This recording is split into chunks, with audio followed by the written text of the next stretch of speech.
Hello everyone, welcome to NEET पे जीत series at Learnohub. मैं हूं अद्रिज और मैं लेके आया हूं फिजिक्स के lectures for NEET only at learnohub.com, जहां पे आपको मिलेंगे फिजिक्स, केमिस्ट्री, मैथमेटिक्स, बायोलॉजी के सारे लेक्चर्स, सारे वीडियोस बिल्कुल फ्री ओनली एट learnohub.com।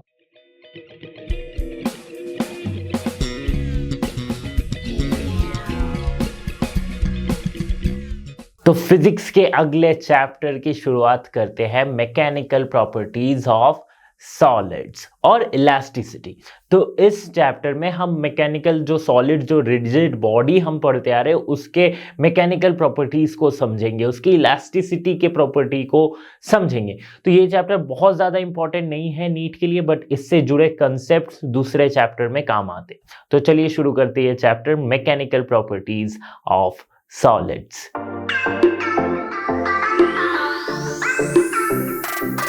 तो पहला topic, elastic behaviour of solids. हाँ, तो सॉलिड्स यानी कि जो रिजिड बॉडी है उनमें भी इलास्टिक बिहेवियर होती है, क्योंकि कोई भी, आप ये इलास्टिक वर्ड ये आते ही दिमाग में क्या चलता है कि जैसे कि एक रबर बैंड हो गया, एक इलास्टिक हो गया, इलास्टिक रबर बैंड, उसे क्या करते हैं हम, खींचते, फिर जैसे ही छोड़ते तो फिर वापस अपने शेप साइज में आ जाती है। यही तो इलास्टिसिटी होती है। बट सॉलिड तो एक रिजिड बॉडी, उसमें कैसे ये इलास्टिसिटी हो सकती है?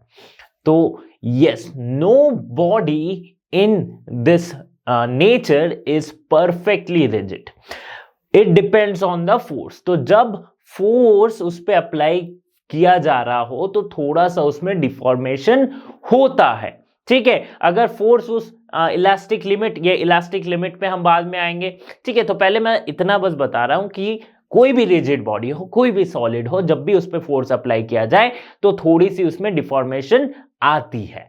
ठीक है, नाउ इलास्टिसिटी कैसे हम डिफाइन कर सकते हैं सॉलिड के लिए? देखो, इलास्टिसिटी है क्या, पहले ये समझनी है। इलास्टिसिटी वो टेंडेंसी है, वो हर एक मैटर के, हर एक बॉडी की वो टेंडेंसी है कि जब उस पे फोर्स अप्लाई किया जा रहा हो और जब वो फोर्स हट जा रहा हो, जब उस फोर्स को हमने हटा दिया तो फिर से वापस से वो अपना शेप और साइज वो वापस से रीगेन कर ले। So this property is known as elasticity. जैसे कि हम रबर बैंड को खींचते है ना, तो फिर क्या करते, फिर जब उसे छोड़ देते हैं तो फिर वापस से जिस शेप में थी उसी शेप में आ जाती है। ठीक है, and this is called elasticity. ये प्रॉपर्टी को इलास्टिसिटी कहा जाता है। और उस फोर्स के दौरान उसके शेप में जो चेंज आया है, जैसे कि एक रबर बैंड अगर छोटा सा है तो उसको हमने खींचा तो वो ऐसे लंबा सा हो गया है ना, दोनों तरफ से अगर मैं फोर्स अप्लाई करूं। ठीक है, वापस से अगर ये फोर्स में हटा देता हूं तो वापस से वो सेम शेप में आ जाएगा। ठीक है, तो ये जो डिफॉर्म्ड हुआ इसे कहते हैं elastic deformation. Let me read out to you the definition. The property of a body by virtue of which it tends to regain the original shape and size when the applied force is removed is called elasticity, and the deformation caused is called the elastic deformation। ठीक है, तो देखो elastic deformation का एक simple सा example देता हूं। मेरे पास एक ये बॉटल है, ठीक है, तो इस पे मैं क्या कर रहा हूं, फोर्स अप्लाई कर रहा हूं। ठीक है, तो सपोज करते हैं कि ये एक सॉलिड है, सपोज कर लो, वैसे तो ये हॉलो है बट सपोज करते हैं कि एक सॉलिड है, सॉलिड में भी वैसा ही हो।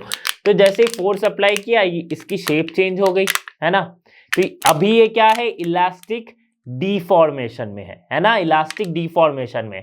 जैसे ही मैं ये फोर्स हटा दूंगा, ठीक है, जैसे ही ये फोर्स हटा दूंगा तो ये क्या हो जाएगी, वापस से अपने शेप में आ गई है ना, वापस से अपने शेप में आ गई। फिर से मैं फोर्स अप्लाई किया, देखो ऐसी हो गई, फिर जैसे फोर्स हटाया वापस से अपने शेप में आ गई। तो इससे ऐसे ही हम कह सकते हैं ये जो शेप है ये इलास्टिक डिफॉर्मेशन है। फिर ये जो टेंडेंसी है कि अपने वापस से शेप में आ रही है, साइज में आ रही है, वो क्या है, elastic that is the tendency that which is called elasticity. अभी देखो, परफेक्टली इलास्टिक और परफेक्टली प्लास्टिक, इसको समझते हैं। ठीक है, यहां पे एक एग्जांपल है, देखो कैसे जब इस पे फोर्स लग रही है तो ये क्या हो रही है, नीचे की ओर आ रही है। ठीक है, और फिर नीचे की ओर आने के बाद ये तो जस्ट एक कंटिन्यूअस बॉडी है, ये नीचे की ओर आ रही है, नीचे अगर मैं इसे नीचे खींचता हूं, फिर जैसे ही मैं वो फोर्स हाथ को पकड़ के रखा हूं उसको अगर मैं हटा दूं तो ये वापस ऊपर की ओर जा रही है, ठीक है, अपना शेप में साइज में मेंटेन कर रही है, ठीक है। तो यही क्या है, इलास्टिसिटी का टेंडेंसी, एक सिंपल सा एग्जांपल हो गया। अब ये समझते हैं हम परफेक्टली इलास्टिक बॉडी क्या होती है।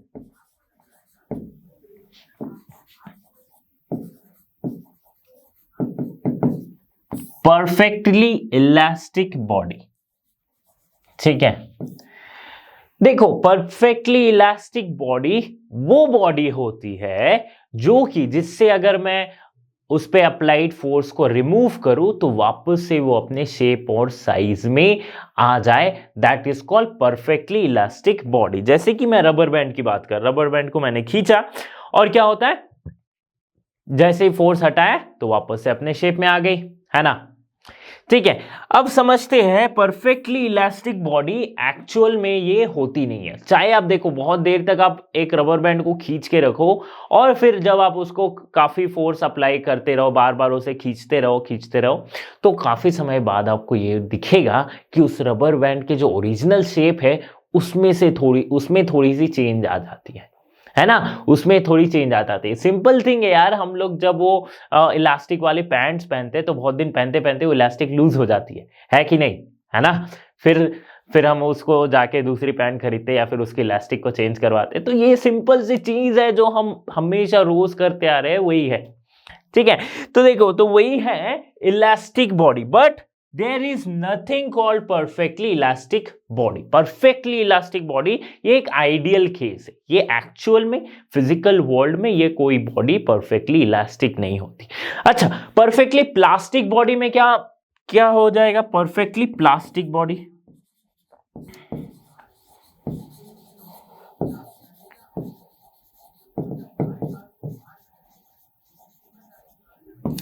परफेक्टली प्लास्टिक बॉडी मींस जैसे ही मैं फोर्स अप्लाई किया तो उसकी शेप और साइज चेंज हो गई, ठीक है, उस ऑब्जेक्ट की शेप और साइज चेंज हो गई, और जैसे फोर्स हटाया तो वो वापस से वो जो रीगेन कर रही थी अपनी शेप और साइज को, उसने रीगेन नहीं किया, और अगर वैसे ही डिफॉर्म्ड रह गई तो उसे हम कहेंगे क्या, perfectly plastic body. But again there is no perfectly plastic body in physical world, है ना। तो जो भी ऑब्जेक्ट है, जो भी बॉडीज है हमारे फिजिकल वर्ल्ड में, वो क्या होती है, परफेक्टली इलास्टिक बॉडी और परफेक्टली प्लास्टिक बॉडी के बीच में रहती है, परफेक्टली इलास्टिक बॉडी और परफेक्टली प्लास्टिक बॉडी के बीच में रहती है, ठीक है। कोई भी ऑब्जेक्ट परफेक्टली इलास्टिक और परफेक्टली प्लास्टिक नहीं हो सकती। तो परफेक्टली प्लास्टिक समझ में आया, इसका एग्जांपल मैं दे देता हूं। सेम इसी बॉटल का अगर मैं इसका कैप ओपन कर दूं, अब क्या होगा कि देखो, जैसे मैं इस पे फोर्स अप्लाई किया, ये क्या हो गई, अपना इसी डिफॉर्म फेज में आ गई, है ना,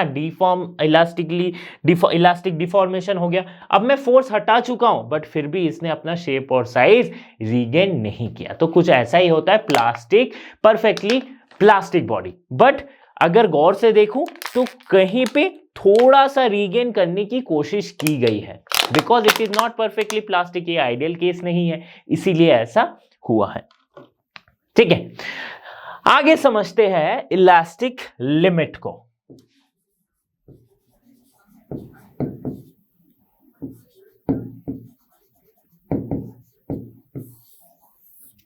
ठीक है, इलास्टिक लिमिट क्या होती है। इलास्टिक लिमिट मतलब ही समझ में आ रहा है कि एक लिमिट, एक बाउंडेशन है ना, कोई एक बाउंडेशन है, लिमिट है, ठीक है। तो देखो, ये लिमिट वो लिमिट है कि इसके बियॉन्ड अगर मैं फोर्स अप्लाई करूं तो परफेक्ट वो क्या हो जाएगा, परमानेंटली डिफॉर्म हो जाएगा। जैसे कि अगर मैं इस बॉटल की बात कर रहा हूं, सपोज इस बॉटल की बात कर रहा हूं, तो अभी मैं अगर इस पे थोड़ा सा फोर्स अप्लाई करता हूं तो ये वापस से शेप रीगेन हो जा रहा है, वापस से शेप रीगेन हो जा रहा है। तो ऐसा एक पॉइंट आएगा, एक वो फोर्स आएगा जिसको मैं उससे ज्यादा अगर मैं फोर्स अप्लाई कर दूं, जैसे अभी मैं कर रहा हूं तो ये रीगेन हो जा रही है, अभी मैं कर रहा हूं ये अपने शेप को फिर से मेंटेन करिए, बट इससे ज्यादा अगर मैं फोर्स अप्लाई कर दूं ताकि ये परमानेंटली डिफॉर्म हो जाए, परमानेंटली डिफॉर्म हो जाए, तो उस पॉइंट को, उस लिमिट को हम कहते हैं इलास्टिक लिमिट, जिस लिमिट के बाद बॉडी अपनी इलास्टिसिटी की टेंडेंसी को लूज कर देगी। इलास्टिसिटी की टेंडेंसी को लूज करने से क्या हो जाएगा?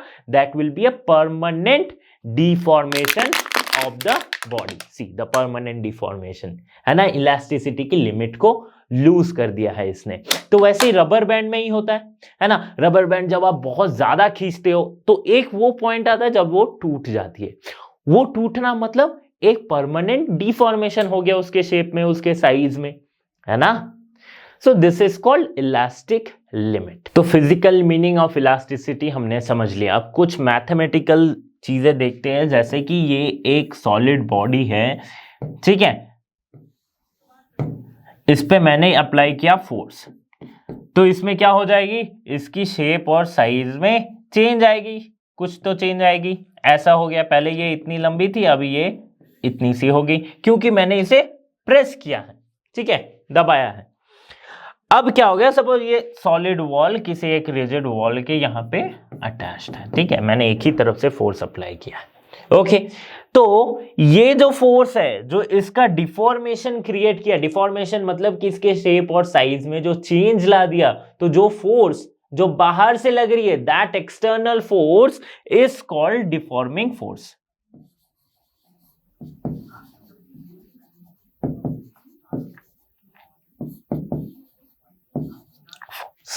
ठीक है। अब देखो इलास्टिसिटी क्या कहती है कि tendency of that body to regain its shape and size. तो रीगेन कैसे करेगी? ऑब्वियसली कुछ इंटरनल फोर्सेस होंगे जो इसे बाहर धकेलेंगे, है ना, ऑपोजिट डायरेक्शन में, ठीक है। तो वो फोर्स, उस फोर्स को हम क्या कहते हैं? रेस्टोरिंग फोर्स, जो कि इसके ऑपोजिट डायरेक्शन में है, डिफॉर्मिंग फोर्स के ऑपोजिट डायरेक्शन में है। और अगर डिफॉर्मिंग फोर्स के इक्वल हो जाती है रेस्टोरिंग फोर्स, तब क्या होगी कि ये फिर से अपने ओरिजिनल शेप में आ जाएगी, इसमें कोई परमानेंट डिफॉर्मेशन नहीं होगा, ठीक है। तो फॉर ये पॉसिबल तभी है जब डिफॉर्मेशन बहुत ही कम हो, फॉर ए स्मॉल डिफॉर्मेशन, ठीक है। तो आगे बढ़ते हैं। अब आता है एक नया topic, that is called stress. हाँ, तो ये माइंड वाला स्ट्रेस नहीं है, साइकोलॉजी वाला नहीं है, उस पर कंफ्यूज नहीं करना है, ये फिजिक्स वाला स्ट्रेस है, इंजीनियरिंग वाला स्ट्रेस है, ठीक है। फिर से वो इंजीनियरिंग वाला स्ट्रेस मत समझना, ठीक है। तो देखो, समझते हैं फिजिक्स में स्ट्रेस क्या होती है। तो स्ट्रेस मतलब, जैसे मैंने बताया था कि डिफॉर्मिंग फोर्स है और एक रिस्टोरिंग फोर्स है जो बॉडी को हेल्प कर रही है अपने फिर से वो शेप और साइज मेंटेन करने में। तो वही restoring force per unit area is called stress. तो stress, what is stress? That is restoring force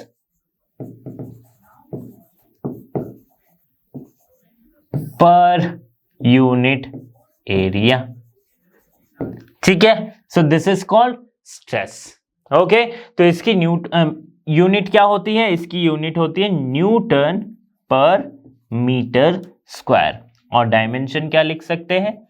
m l-1 t-2, ठीक है।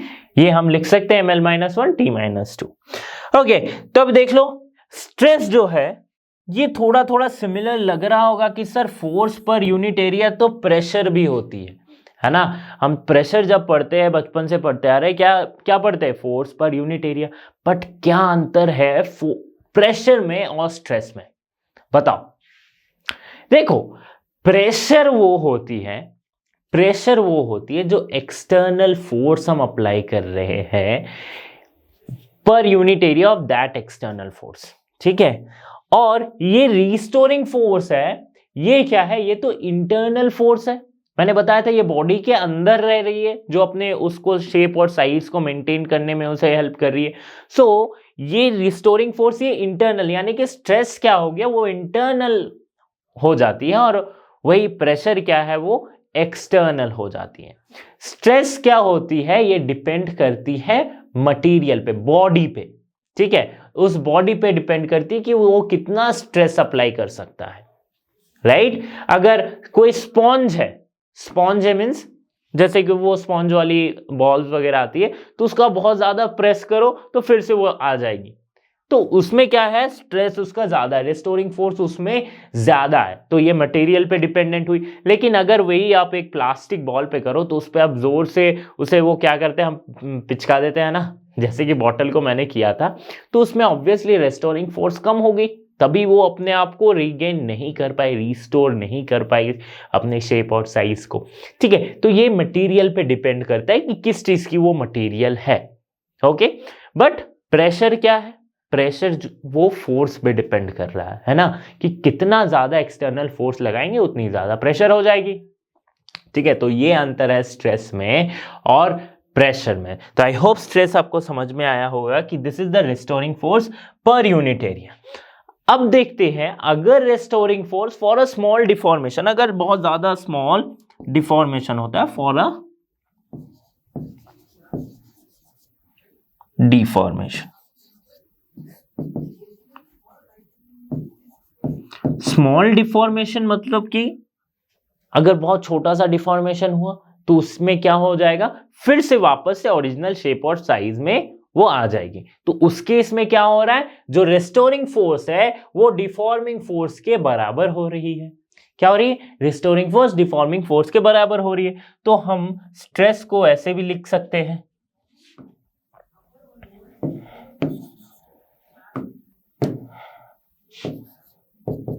एस डिफॉर्मिंग फोर्स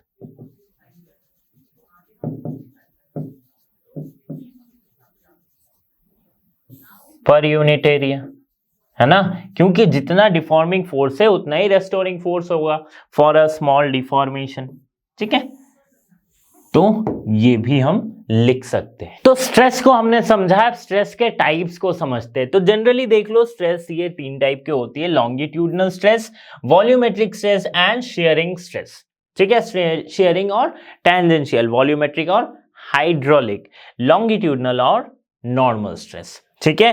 तो इसमें क्या आ जाएगी, tensile stress and compressive stress, जो कि पार्ट है लॉन्गिट्यूडनल स्ट्रेस के। तो डिटेल्स में इसको समझते हैं।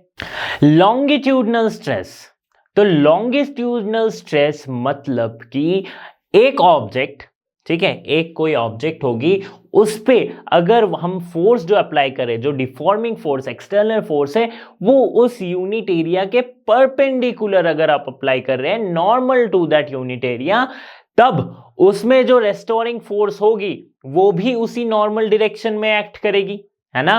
And that restoring force per unit area is called longitudinal stress, ठीक है। तो लॉन्गिट्यूडनल स्ट्रेस में हमने 2 टाइप के स्ट्रेस देखे, that is tensile stress and compressive stress. तो समझते हैं टेंसाइल स्ट्रेस क्या होती है।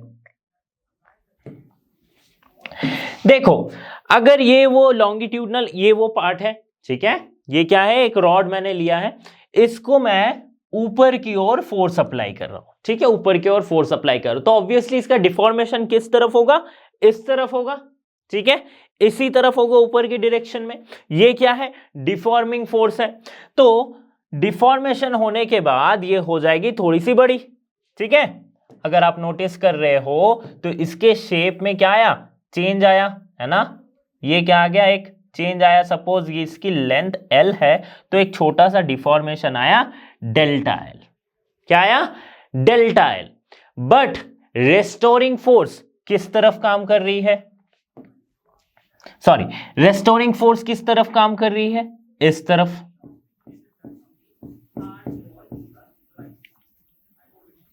ये क्या था, डिफॉर्मिंग फोर्स, ठीक है। तो यही restoring force per unit area क्या है, लॉन्गिट्यूडनल स्ट्रेस। यहां पे ये क्या है, टेंसाइल स्ट्रेस, क्योंकि इसकी लेंथ क्या हुई, बढ़ गई। इसकी लेंथ अभी क्या है, L प्लस DL है। तो जब लॉन्गिट्यूडनल स्ट्रेस किसी ऑब्जेक्ट की लंबाई को या फिर उसकी लेंथ को इंक्रीज कर रहा है, then this is known as tensile stress. Length को इंक्रीज में जो लॉन्गिट्यूडनल स्ट्रेस काम कर रहा है, वो करने के लिए जो काम कर रहा है वो क्या है, टेंसाइल स्ट्रेस। अब समझते हैं कंप्रेसिव स्ट्रेस को। तो देखो कंप्रेसिव स्ट्रेस में क्या है कि ये एक फिर से एक बॉडी ले लिया मैंने, अब इसी बॉडी पे नीचे की ओर फोर्स अप्लाई कर रहे हैं, जो डिफॉर्मिंग फोर्स है वो क्या है, नीचे की ओर है।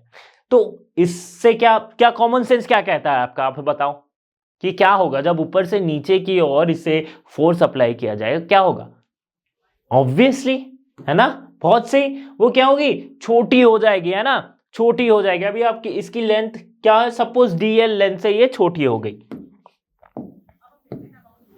ठीक है, सपोज ये पहले इसकी लेंथ थी, अब इसकी लेंथ है L माइनस DL, ठीक है। रेस्टोरिंग फोर्स किस तरफ काम करेगी, इस तरफ, है ना, इस तरफ काम करेगी, क्योंकि ये तो रीगेन करना चाहेगी अपना शेप और साइज को, रेस्टोरिंग फोर्स तो वही करती है, ठीक है। लेकिन जो लॉन्गिट्यूडनल स्ट्रेस एक ऑब्जेक्ट की लेंथ को घटा दे, decrease, which results in decreasing the length of that object, normally ये परपेंडिकुलर ही है ना, normally is called compressive stress. बहुत ही सिंपल है, ये क्या हो गया, कंप्रेसिव हो गया।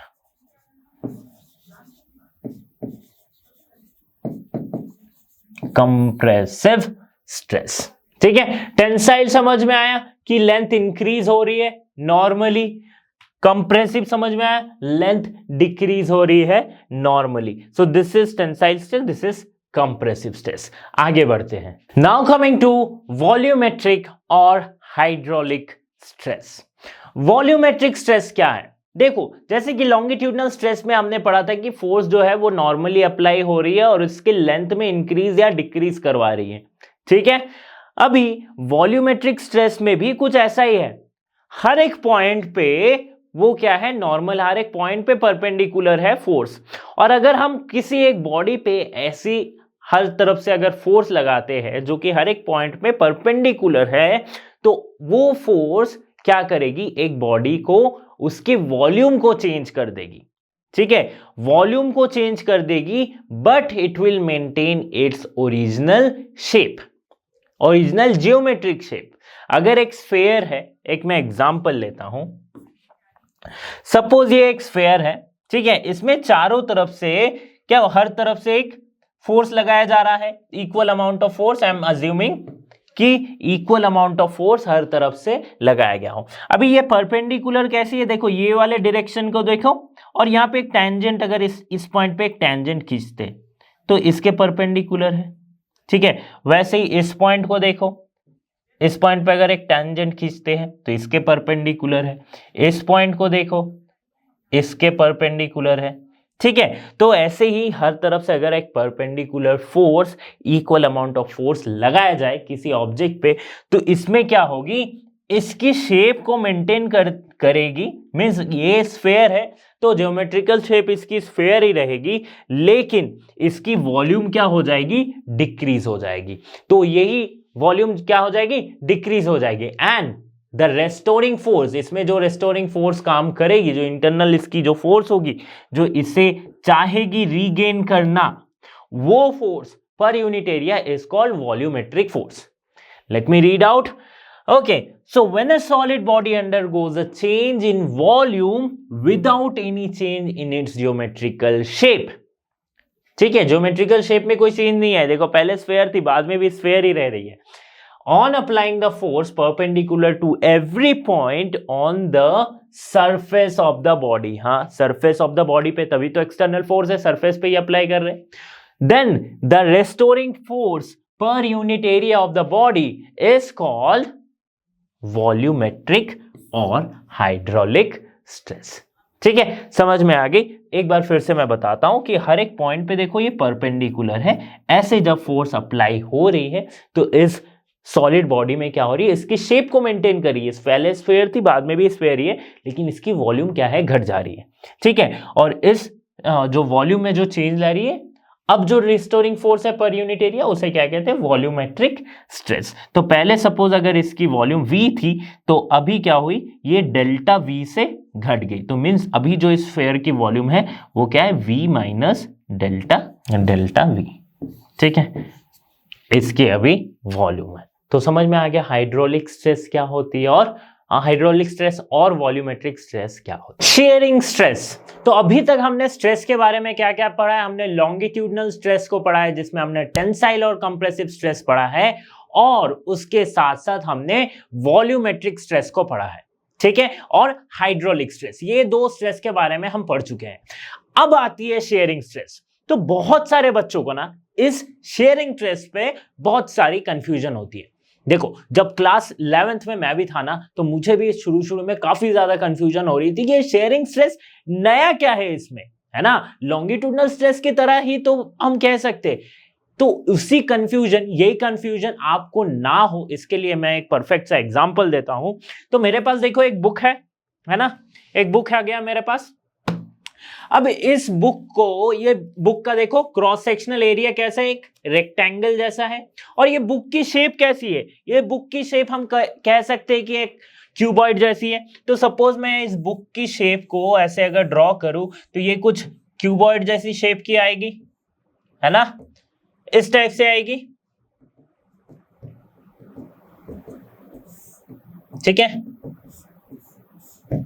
कुछ इस टाइप से इसकी शेप है। अब देखो शेयरिंग स्ट्रेस क्या कह रहा है कि कोई भी इसका क्रॉस सेक्शनल एरिया कुछ भी हो सकता है। अगर मैं इस तरफ से पकड़ू मेरे सामने तो ये क्रॉस सेक्शनल एरिया है, ये क्रॉस सेक्शनल एरिया है, कहीं पे भी। तो कंसीडर करते हैं कि ये जो क्रॉस सेक्शनल एरिया है यहां से मैं फोर्स लगा रहा हूं, क्या, इस टाइप से। ठीक है, अब फोर्स लगाते ही देखो, ध्यान से देखो इसके फिगर को, ये क्या है, क्रॉस सेक्शनल एरिया एक रेक्टेंगल जैसे दिख रहा है ना। जैसे ही मैंने फोर्स अप्लाई किया तो इसकी साइड क्या हो गई, इसकी साइड हो गई टिल्ट, इसकी भी साइड क्या हो गई, टिल्ट हो गई। तो ये जो स्क्वायर वाली जगह है ये एक पैरेललोग्राम जैसी बन गई, है ना। तो वैसे ही ये जो फोर्स लगी है, अच्छा इसमें कंडीशन क्या है कि जिस सरफेस पे आप फोर्स लगा रहे हो, ये सरफेस है, इस पे मैं फोर्स लगा रहा हूं। अच्छा फोर्स कैसे लगा रहा हूं, ये जो मेरा क्रॉस सेक्शनल है इस तरफ का, इस क्रॉस सेक्शनल एरिया के पैरेलल में फोर्स लगा रहा हूं, है ना, या फिर टेंजेंशियल में फोर्स लगा रहा हूं। कंडीशन क्या है कि इसके ऑपोजिट वाला सरफेस है वो क्या है, किसी एक प्लेन में फिक्स्ड होगा। तो मेरा हाथ को हम मान लेते हैं ये एक प्लेन है और इस पे हमने कर दिया है फिक्स। ठीक है, तो ये हमने लगाई फोर्स। तो ठीक है, तो इसी फोर्स के वजह से क्या हो गया, एक डिफॉर्मेशन आया, जो नीचे वाली पार्ट मूव नहीं हुई, नीचे में कोई चेंज नहीं आया, बट ऊपर का इसका सिर्फ शेप ऐसे चेंज हो गया। तो इस फोर्स के कारण, ये जो टेंजेंशियल फोर्स है, इसी टेंजेंशियल फोर्स के कारण इस ऑब्जेक्ट में जो स्ट्रेस हुई है, मींस स्ट्रेस क्या है, जो इस टेंजेंशियल फोर्स को अपोज करती है, एक रेस्टोरिंग फोर्स टाइप की हम कह सकते हैं, उसी की वजह से स्ट्रेस क्रिएट होती है।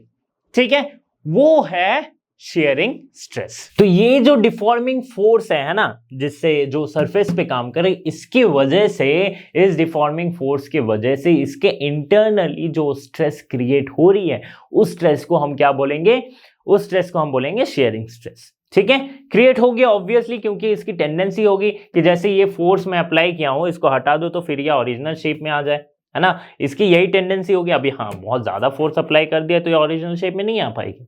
ठीक है, तो ये इलास्टिक लिमिट से बाहर जाएगी। ठीक है, तो यहां पे समझना है, थोड़े थोड़े प्रैक्टिकली हम इसको समझ रहे हैं किस तरह से, देखो। ठीक है, तो अब समझते थोड़ा सा मैथमेटिकली कि ये तो था वो क्यूबॉइड। ठीक है, यहां पे मैंने ड्रॉ किया, मैंने फिर से ड्रॉ कर रहा हूं, ये वो क्यूबॉइड था जिसके सरफेस पे ये फोर्स लगाया गया, that is the deforming force. अब इसके वजह से क्या होता है, इसके वजह से होता है ये कि इसकी शेप में आती है ऐसी चेंज। ठीक है, यही तो हो रही है ना।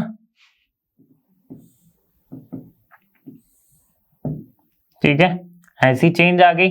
तो ये जो लेंथ था L है, और ये जो लेंथ था ये क्या होगी, ये शिफ्ट हो गई, ऊपर की जो ये लेंथ है ये क्या होगी, शिफ्ट हो गई। देखो लेंथ में कोई चेंज नहीं आई, जो ये L है अभी भी L ही है, लेकिन ये इस पोजीशन से शिफ्ट हो गई। तो सपोज इस शिफ्ट को हम मानते हैं x, ठीक है, इस शिफ्ट को हम मानते हैं x। तो ये होगा शेयरिंग स्ट्रेस। इसके अंदर में जो रेस्टोरिंग फोर्स क्रिएट हो रही है, जो स्ट्रेस की हो रही है, उसे हम कहते हैं शेयरिंग स्ट्रेस।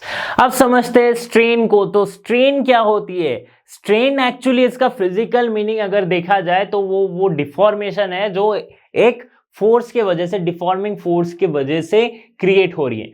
तो strain is the ratio of the change in configuration to the original configuration. मतलब पहले जितनी जो चेंज हुई है कॉन्फ़िगरेशन मींस वो लेंथ में हो सकती है, वॉल्यूम में हो सकती है ना, या फिर किसी भी एक चीज में उसकी चेंज आ सकती है, एक बॉडी की शेप और साइज, ठीक है, या तो वॉल्यूम में आएगी या फिर उसकी लेंथ में आ रही, ठीक है।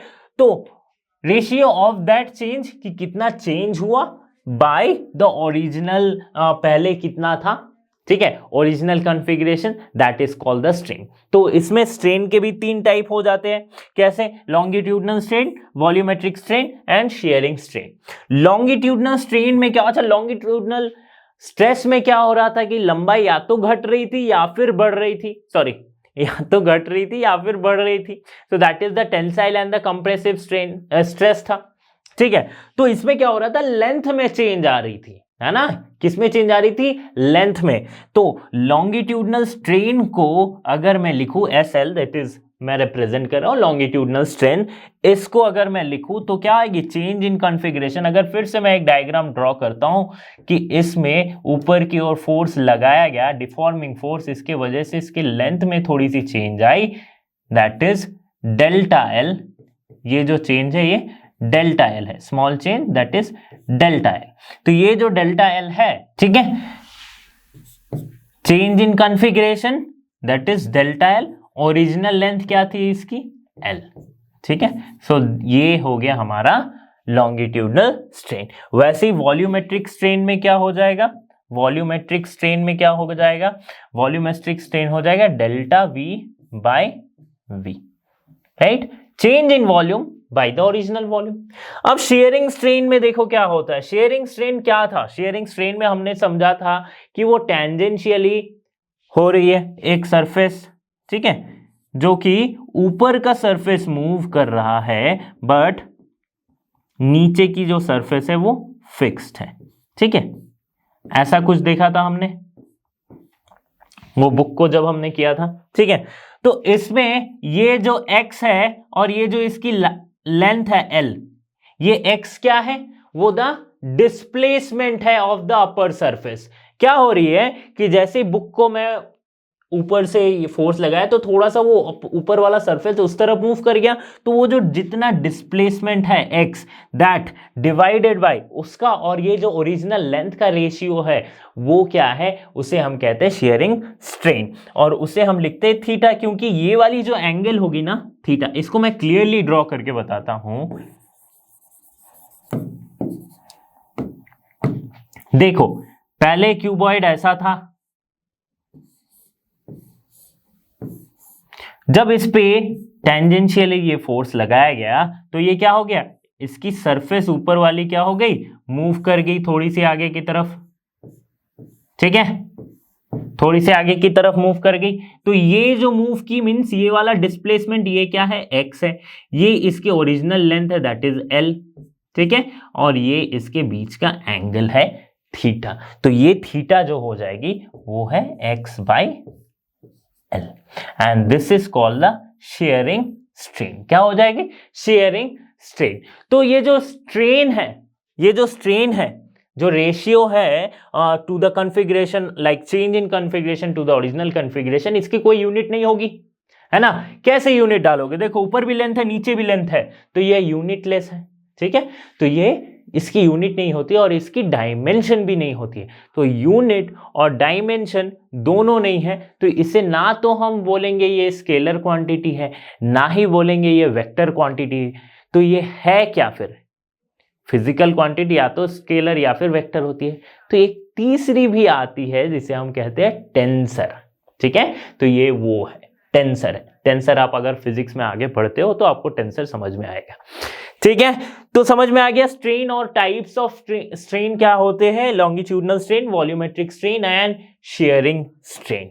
नेक्स्ट है हुक्स लॉ। तो बहुत ही इंपॉर्टेंट है ये हुक्स लॉ, इस चैप्टर का द मोस्ट इंपॉर्टेंट टॉपिक अगर कह सकते हैं तो वो है हुक्स लॉ। क्या होती है हुक्स लॉ?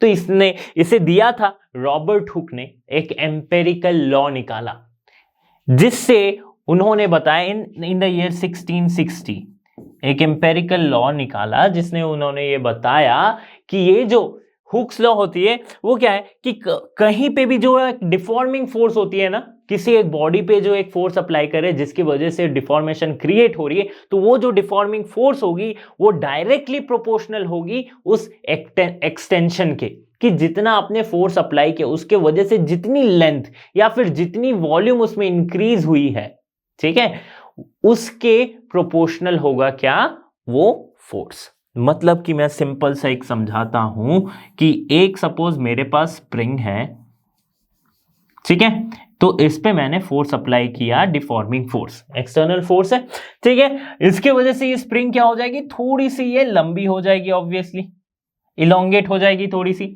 तो पहले इसकी लेंथ अगर L थी, अब इसकी लेंथ क्या हो जाएगी, थोड़ा सा इंक्रीज हो गया, that is delta L suppose increase हो गया, ठीक है। तो ये जो एक्सटेंशन है इसके प्रोपोर्शनल होगी ये फोर्स, ठीक है। So force, deforming force is directly proportional to the extension, जितना एक्सटेंशन हुआ है उसके प्रोपोर्शनल। सो प्रोपोर्शनलिटी को हटाने के लिए हम F equals to K delta L लिख देते हैं, कहीं कहीं पे KX आपको मिलेगा, मैंने यहाँ पे डेल्टा L कंसिडर किया है, कहीं कहीं KX मिलेगा, ठीक है। तो ये क्या हो जाती है, यही है हुक्स लॉ, ठीक है। अब देखो इसका कंडीशन क्या है कि डिफॉर्मेशन बहुत ही छोटा होना चाहिए, वेरी स्मॉल, तभी ये हुक्स लॉ क्या होगा, काम करेगा। Deformation should be very small, ठीक है, ये कंडीशन हो गया। अच्छा, पहले मैं बताया कि इंपेरिकल लॉ, तो इंपेरिकल लॉ क्या होता है, इंपेरिकल लॉ होता है कि जब आप बहुत सारा ऑब्जर्वेशन करते हो, ठीक है, आपने एक एक्सपेरिमेंट किया, उसमें बहुत सारे ऑब्जर्वेशन किया, उसके बाद आप एक कंक्लूजन पे आ रहे हो कि मैं अगर ऐसा ऐसे करता हूं तो रिजल्ट कुछ ऐसा ऐसा आता है ना। तो इससे पहले एक्सपेरिमेंट से पहले किसी ऑब्जर्वेशन से जब आप किसी लॉ को दे रहे हो, कोई एक स्टेटमेंट दे रहे हो, तो वो हो जाती है एम्पेरिकल लॉ, ठीक है। तो देखो अभी वैसे ही कुछ एक्सपेरिमेंट किया था रॉबर्ट हुक ने भी, ठीक है, स्प्रिंग वाला ऐसा कुछ एक्सपेरिमेंट किया था। अब देखो ये क्या है, डिफॉर्मिंग फोर्स है। हम क्या जानते हैं कि जब डिफॉर्मेशन बहुत कम होती है तो डिफॉर्मिंग फोर्स क्या हो जाएगी, रेस्टोरिंग फोर्स के बराबर होती है, ये हमने पढ़ चुका है, ठीक है। तो इसीलिए कहीं कहीं पे F इक्वल्स टू माइनस के डेल्टा L लिखा जाता है, और ये क्या है, रेस्टोरिंग फोर्स, ये क्या था, डिफॉर्मिंग फोर्स, ठीक है, because deforming force is minus of restoring force for a small deformation, ठीक है। तो ये समझ गए। अब क्या हो रही है कि जैसे हुक्स लॉ को समझा गया, हुक्स लॉ को जाना गया, तो फिर ये देखा गया कि नहीं, सिर्फ जो दो टाइप के हम पढ़ रहे थे कि या तो वॉल्यूमेट्रिक स्ट्रेस या फिर लॉन्गिट्यूडनल स्ट्रेस, ये जो हुक्स लॉ है इन दोनों के अलावा बाकी सारे केसेस में भी वैलिड है। तो लॉन्गिट्यूडनल और वॉल्यूमेट्रिक के अलावा क्या क्या हो सकती है, जैसे कि ये बॉटल में फिर से लेता हूं, तो लॉन्गिट्यूडनल मतलब कि लेंथ में normal, right, perpendicular to the cross section, ठीक है। शेयरिंग में क्या था, tangential to the cross section, ठीक है। और वॉल्यूमेट्रिक में क्या था कि हर तरफ से लग रहा हो, at each point it is perpendicular, ठीक है, जिसमें क्या हो रही है, सिर्फ वॉल्यूम चेंज हो रहा है। बट हुक्स लॉ क्या हो जाती है, वो ना बेंडिंग में भी वैलिड हो रही है, ट्विस्टिंग में भी वैलिड हो रही है, कंप्रेशन में भी वैलिड हो जा रही है। क्या हो रही है, बेंडिंग, ट्विस्टिंग, कंप्रेशन, और इस तरह से और भी कई फोर्सेस में ये वैलिड हो जाता है हुक्स लॉ, ठीक है। तो इस वजह से हुक्स लॉ को मॉडिफाई करके ये लिखा जाने लगा कि स्ट्रेस जो है वो डायरेक्टली प्रोपोर्शनल होती है स्ट्रेन के,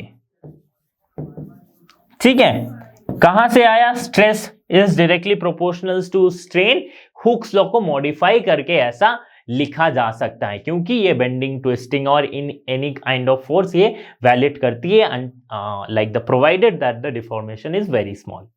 ठीक है, तो स्ट्रेस इक्वल्स टू स्ट्रेन, तो इसको stress is directly proportional to strain, तो इसको हम लिखते कुछ ऐसे, stress equals to E, proportionality को हटाएंगे तो एक कांस्टेंट लगाते हैं, ठीक है, multiplied by strain.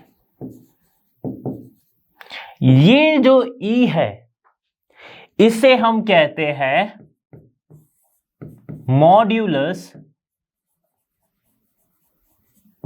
Of elasticity और कोफिशिएंट ऑफ इलास्टिसिटी। क्या होती है? मॉडुलस ऑफ इलास्टिसिटी और कोफिशिएंट ऑफ इलास्टिसिटी, इसे हम लिखते हैं। ठीक है, इसके बारे में और समझेंगे। तो मॉडुलस ऑफ इलास्टिसिटी समझा, मॉडुलस ऑफ इलास्टिसिटी के बारे में मतलब क्या हो जाएगी, वो रेशियो हो जा रही है, stress equals to E into strain था, हुक्स लॉ से हमने लिखा था, तो अभी ई को हम स्ट्रेस बाय स्ट्रेन लिख सकते हैं, स्ट्रेस बाय स्ट्रेन। तो मॉड्यूलस ऑफ इलास्टिसिटी की अगर हम डेफिनेशन देखें तो ये क्या हो जाएगी, ratio of stress to its corresponding strain. ठीक है, स्ट्रेन मींस वो डिफॉर्मेशन, स्ट्रेस मींस जो इंटरनली जो like restoring force per unit area, ठीक है, वही स्ट्रेस होती है। तो अगर इसकी मैं बात करूं इसकी यूनिट की, तो इसकी यूनिट क्या हो जाएगी, सेम एज स्ट्रेस, स्ट्रेस की यूनिट के बराबर होगी, न्यूटन पर मीटर स्क्वायर, और इसकी डायमेंशन क्या हो जाएगी, same as stress, M L minus 1 T minus 2। ठीक है, ये इसकी डायमेंशन हो जाएगी। कैसे बराबर हो गई, क्योंकि स्ट्रेन तो यूनिट लेस है, डायमेंशन लेस है, तो इसकी जो यूनिट होगी स्ट्रेस की यूनिट के बराबर होगी। ठीक है, इसकी जो डायमेंशन होगी स्ट्रेस की डायमेंशन के बराबर होगी। बहुत ही सिंपल है। तो देखो ये जो इलास्टिक मॉडुलस ऑफ इलास्टिसिटी है और कोफिशिएंट ऑफ इलास्टिसिटी है, ये डिफरेंट डिफरेंट मटेरियल के लिए कांस्टेंट होता है। सॉलिड लाइक सॉलिड की ऑब्वियसली बात हो रही है यहाँ पे, पूरे चैप्टर में सॉलिड की बात हो रही है। तो डिफरेंट डिफरेंट मटेरियल मींस अगर आयरन है तो उसकी मॉडुलस ऑफ इलास्टिसिटी कांस्टेंट है, अगर वो सिल्वर है तो उसकी अलग है, अगर वो कोबाल्ट है तो उसकी अलग है, कोई भी हो सकती है। लेकिन इसमें क्या होती है, 3 टाइप आ जाती है।